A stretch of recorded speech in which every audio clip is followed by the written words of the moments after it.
Bonjour et bienvenue à la vidéo d'aujourd'hui où je vous présente un bilan de mon voyage en avril dernier qui était un terre et mer avec portion Universal, Disney Cruise Line et Disney World. Mais avant, je me présente Marie-Christine, passionnée des parcs thématiques d'Orlando.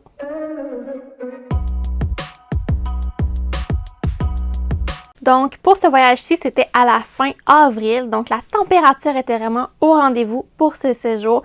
J'ai vraiment adoré ma portion Universal pour tester le Terra Luna Resort. Un hôtel magnifique. Par contre, n'allant pas à Epic Universe, j'ai trouvé que cet hôtel est un petit peu éloigné des autres parcs thématiques, bien qu'il est vraiment quand même bien situé. Je dirais que c'est un 10 à 15 minutes d'autobus pour se rendre vers le City Walk à partir du Terra Luna. C'est plus un hôtel si vous prévoyez que faire Epic Universe, mais sinon, une semaine avec 2 jours, 3 jours à Epic et les autres parcs thématiques, ça pourrait être très bien comme hôtel. Les chambres étaient super belles, très spacieuses, assez luxueuses. Pour le prix, j'ai trouvé que la valeur qualité-prix du Terra Luna Resort en valait vraiment la peine. Pour ma part, en tarification pass holder, c'était autour de 143 $ US par nuit pour 3 adultes et je trouve ça très raisonnable pour un hôtel sur le site de Universal. Alors, ce voyage-ci, nous avions une voiture, donc on a décidé nous-mêmes de conduire de Universal vers Port Canaveral pour notre croisière de 3 nuits sur le Disney Wish. J'ai trouvé l'expérience quand même très simple. On a quitté un peu d'avance et on a trouvé dans le fond un McDonald's à 5-10 minutes du port où on a attendu une bonne heure, mais ça nous assurait que si jamais il y avait un accident sur le chemin ou quoi que ce soit, on était déjà à proximité du port, puisque lorsque vous embarquez sur l'autoroute de Orlando vers Port Canaveral, c'est une route. Il n'y a presque pas de sortie, donc je voulais vraiment pas qu'il arrive quelque chose. Alors, ça s'est super bien passé côté transport. Également, au port, nous n'étions pas au port officiel, le terminal de la Disney Cruise Line, on était au terminal alternatif, puisque Disney, dans le fond, ont plusieurs navires de Port Canaveral, donc ils ont le terminal principal qui, lui, avait le Disney Treasure et nous, le Disney Wish. Je crois que c'était dans les terminaux entre 8 et 10. Je ne suis pas trop certaine du numéro exact, mais c'était pas celui officiel. Donc, un petit peu moins de magie, mais j'ai trouvé le processus très simple, très fluide, très rapide. On est arrivé une trentaine de minutes d'avance. On a pu tout de suite se stationner et débuter l'embarquement sur le navire. Donc, on était en retard parce qu'il y avait déjà des files avec les prochains numéros d'embarquement et nous, presque tout le monde était déjà arrivé dans notre boarding group. Alors, même si on est arrivé 30 minutes d'avance, on était un peu en retard, mais on ne peut pas arriver plus d'avance que ça. Donc, le timing était quand même parfait pour nous. Sans trop vouloir me répéter de mon bilan de ma première croisière, je vais plus focusser la suite de la croisière sur le Disney Wish, de mes commentaires par rapport à la différence entre un navire récent et un navire avec quelques années comme le Disney Dream. Qu'est-ce qui en vaut la peine côté qualité, prix, expérience. Donc, c'est vraiment les points que je veux focuser pour la vidéo d'aujourd'hui. Donc, en débutant, je croyais préférer le Disney Wish au Disney Dream. Et finalement, côté décor, j'ai adoré le Disney Dream pour son côté plus hollywoodien, classique de Disney, qui est vraiment plus le Disney de mon enfance. Le Disney Wish est magnifique, mais pour un prix supérieur, pour moi, ça n'en valait pas nécessairement la peine. Et je serais super contente que de me contenter du Disney Dream et par exemple le Disney Fantasy.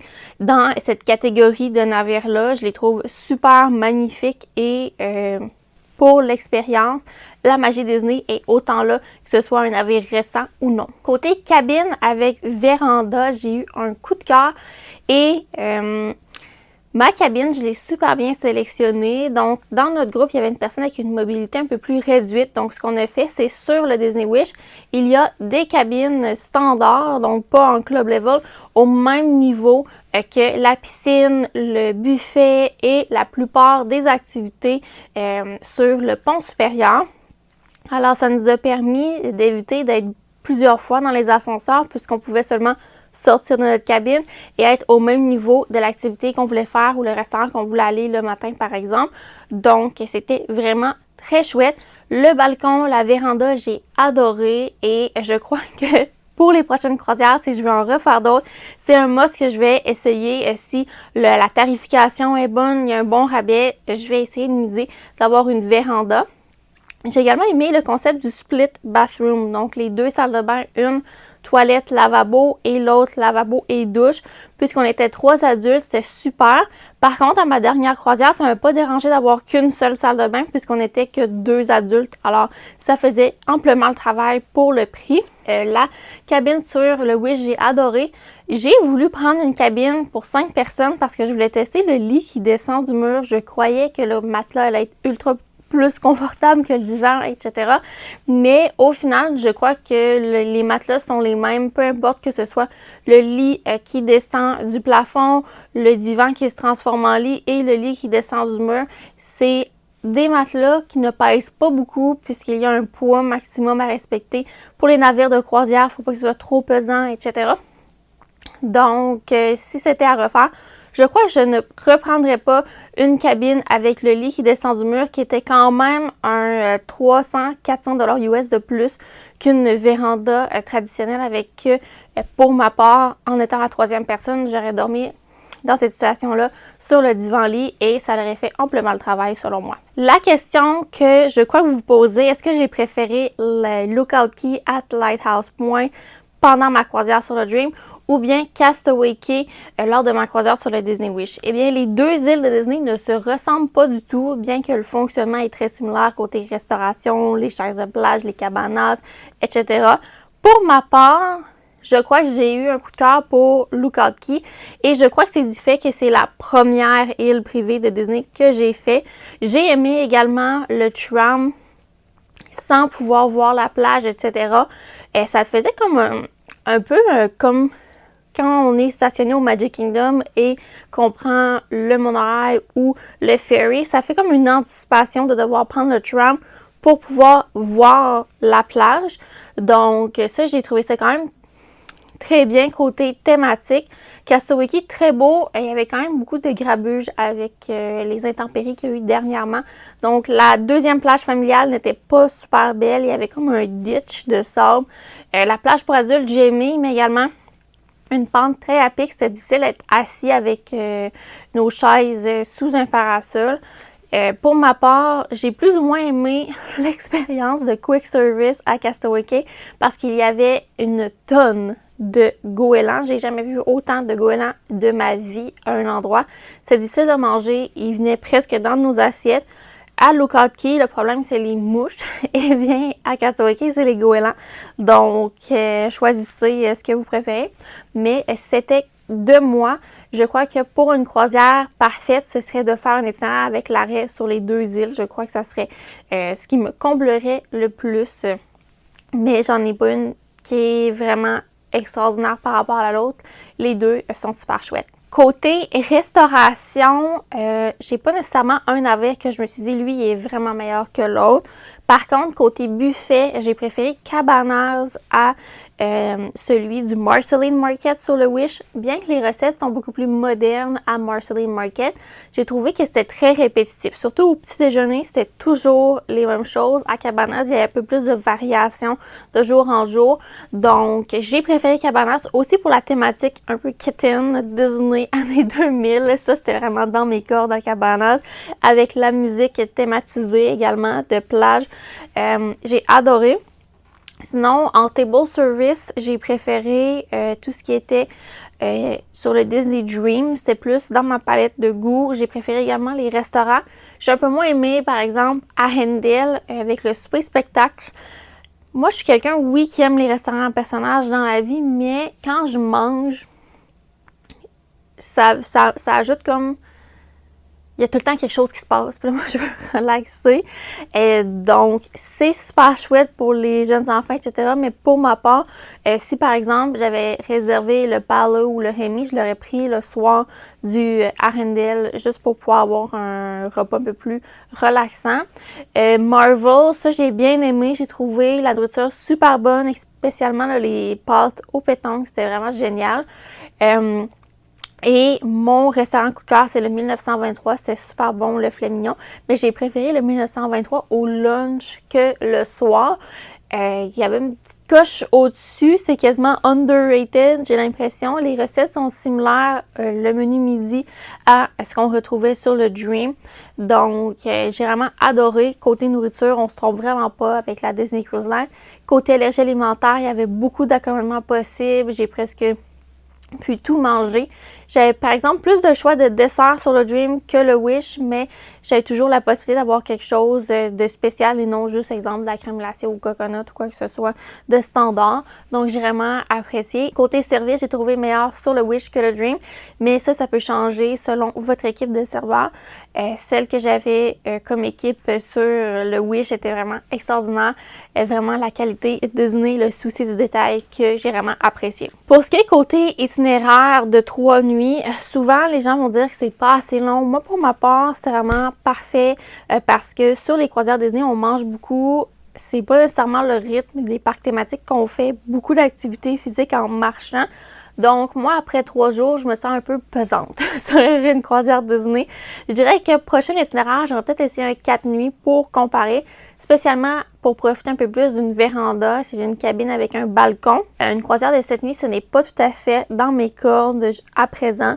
Je pense que vers les 2-3 derniers jours, j'aurais de la misère à manger. Faudrait que je me pèse un petit peu pour pas y aller trop fort au début du voyage avec les desserts et plein d'entrées. Côté spectacle, mon spectacle favori sur le Disney Wish a été celui d'Aladin. Et c'est un spectacle un peu plus personnel pour moi parce que quand je suis allée pour la première fois en Californie en 2016, si je ne me trompe pas, il y avait le spectacle d'Aladin à Disney California Adventure et je l'avais trouvé vraiment très bon. Il y avait beaucoup de blagues d'actualité. Donc en 2016, ça faisait des blagues, le génie faisait des blagues de style des Kardashians, etc. Mais là, sur le Wish, le spectacle était d'actualité et le génie faisait des blagues d'aujourd'hui. Donc j'ai trouvé ça très bon. Un bon petit throwback que j'ai adoré. Un peu moins aimé le spectacle d'Ariel, mais sinon, c'est toujours agréable après le repas. Moi, je demande souvent d'être au premier service des restaurants en rotation le soir et après d'aller au spectacle. Ça fait une soirée parfaite. Autre chose, la soirée pirate est un petit peu différente sur le Disney Wish que le Disney Dream de ce que j'ai remarqué. Côté spectacle, donc le spectacle avec les personnages Mickey, Minnie et compagnie est plus court sur le Disney Wish. Et ce qui a été différent par rapport à ma première croisière à celle-ci est que j'ai assisté au spectacle de feux d'artifice. À ma première croisière, j'étais tellement fatiguée que je suis allée me coucher avant. Et là, sur le Disney Wish, je me suis dit, j'ai pas le choix, je dois le regarder. C'est super mignon. Il ne faut pas s'attendre à la production Disney World. Mais ce qui était vraiment impressionnant pour ma part est qu'il y avait un band en direct qui jouait de la musique de style Pirates of the Caribbean et ils étaient synchronisés avec les feux d'artifice. Donc ça, j'ai trouvé ça très impressionnant côté production en mer. J'ai adoré l'ambiance, c'était vraiment très chouette. Avec une croisière de 3 nuits, on n'a pas nécessairement le menu restaurant à rotation de la soirée pirate. Donc, c'est souvent sur les itinéraires de 4 nuits et plus qu'il y aura ce type d'expérience. Donc, j'ai pas pu goûter au plat de la soirée pirate lors de ma croisière du Disney Wish. Ensuite, un peu général, qu'est-ce que j'ai pensé d'une deuxième croisière Disney? C'est certain qu'il y avait un peu moins de stress. Je savais à quoi m'attendre. J'étais vraiment familière avec tout le processus. Donc, j'ai trouvé que la deuxième croisière Disney était beaucoup plus relaxante que la première. J'ai pris plus de temps pour lire mon livre, la journée, accoster à Nassau. Je ne suis pas débarquée du navire comme j'avais fait sur le Dream. J'ai profité d'explorer le Wish. J'ai également dîné le midi au 1923. J'ai adoré mon expérience. Donc, j'ai pris ça un peu plus relax comme croisière et c'était fantastique. Moi, ce que j'aime le plus d'une croisière, c'est qu'on n'a pas... Moi, je prends pas le Wi-Fi. Donc, je n'ai aucune idée qu'est-ce qui se passe dans la vraie vie et ça me fait vraiment décrocher. C'est ce que j'adore le plus. Est-ce qu'après ma deuxième croisière Disney, j'ai encore envie d'en faire? Et la réponse est oui. J'ai envie d'essayer d'autres navires. J'ai par contre préféré un départ de Fort Lauderdale versus Port Canaveral. J'ai trouvé ça beaucoup plus relaxant de Fort Lauderdale. Tout est vraiment proche. On dort la veille. près du port. Moi, c'est très rassurant pour moi, cet aspect-là. Mais de Port Canaveral, c'est également très bien organisé. J'aimerais peut-être un jour essayer avec la navette de Disney à partir de Disney World. Ça ressemble à quoi? Le transport organisé de la Disney Cruise Line. Mais c'était vraiment fantastique comme croisière. J'ai adoré le Disney Wish.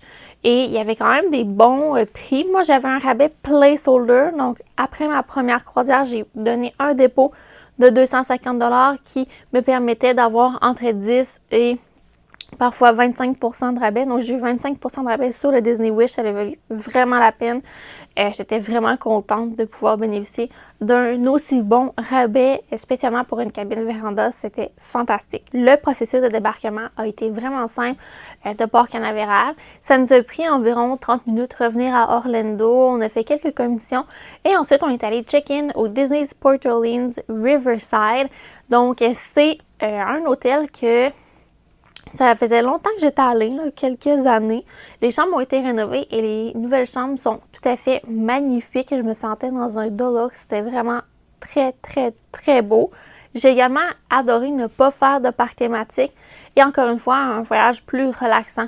Donc, aller à Disney Springs, visiter les hôtels, manger par exemple au Earling Compass et profiter aussi du Riverside. On a le Table Service Boat Rides que j'adore. Et j'ai fait quelque chose que je n'ai jamais fait encore à Disney. C'était le tour de calèche, 65 $ US plus taxes et pourboire. J'ai trouvé ça fantastique. Une trentaine de minutes, là, c'est vraiment féerique au Riverside.